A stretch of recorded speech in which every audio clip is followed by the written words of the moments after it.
അലം യഅനി ലില്ലദീന ആമനൂ അൻ തഖ്ശാ ഖുലൂബുഹും ലിദിക്രില്ലാഹ്.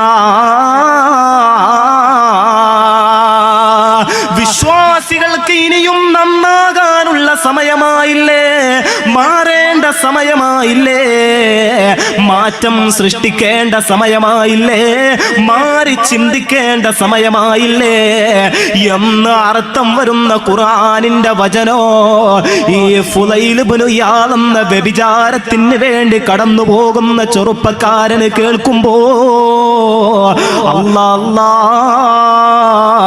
ഈ യുവാവിന്റെ ഹൃദയത്തിലേക്ക് അല്ലാഹുവിനുള്ള ചിന്ത കടന്നു വരുന്നു.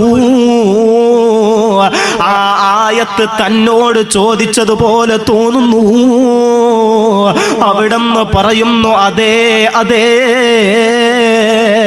ഈ ഫുളൈലിന് നന്നാകാനുള്ള സമയമായിട്ടുണ്ട്, മാറി ചിന്തിക്കാനുള്ള സമയമായിട്ടുണ്ട്, മാറ്റം സൃഷ്ടിക്കാനുള്ള നേരമായിട്ടുണ്ട്. അതുകൊണ്ട് ഇനി ഫുളൈലിന്റെ ജീവിതത്തിൽ കള്ളില്ല, ഇനി ഫുളൈലിന്റെ ജീവിതത്തിൽ പെണ്ണില്ല, ഇനി ഫുളൈലിന്റെ ജീവിതത്തിൽ കൊള്ളയില്ല, ഇനി ഫുളൈലിന്റെ ജീവിതത്തിൽ കൊലയില്ല. എല്ലാം ഇതോടുകൂടി ഞാൻ അവസാനിപ്പിച്ചിരിക്കുകയാണ്. വ്യഭിചാരത്തിന് വേണ്ടി കടന്നു ചെന്ന ഫുളൈൽ ഇബ്നു ഇയാദ് തിരികെ പോവുകയാണ്.